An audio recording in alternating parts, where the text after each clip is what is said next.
Restez avec nous, Thierry, parce qu'on va vivre un moment d'exception.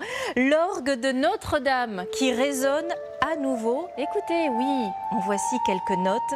5 ans après l'incendie, ça y est, il a été restauré, réinstallé.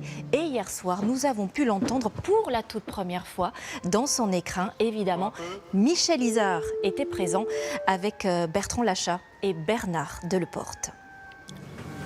Le soir, quand les compagnons et les ouvriers ont quitté le chantier, il se passe quelque chose de nouveau à Notre-Dame.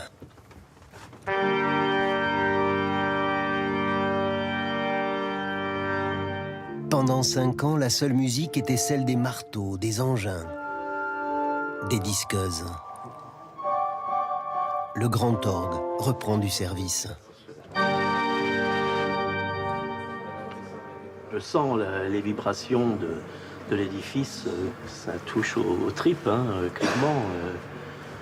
On a craint que cet orgue soit emporté par l'incendie et heureusement il a survécu miraculeusement.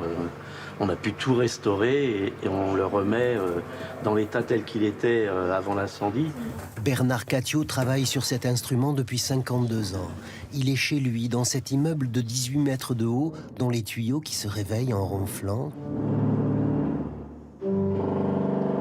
viennent tutoyer les vitraux de la rose occidentale.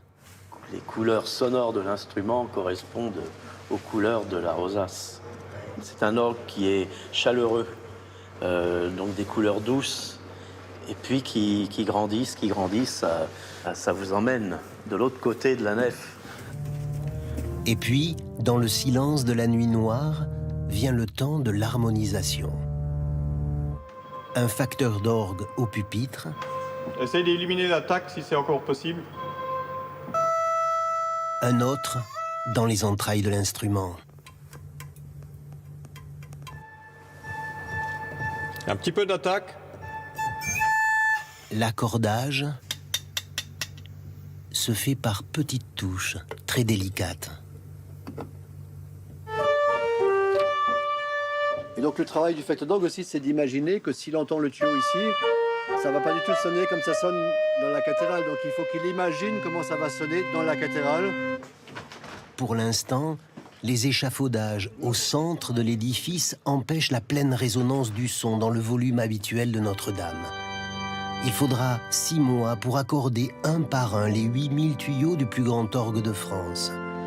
Début novembre, les facteurs d'orgue laisseront le pupitre aux organistes pour commencer les répétitions de la cérémonie de réouverture en décembre.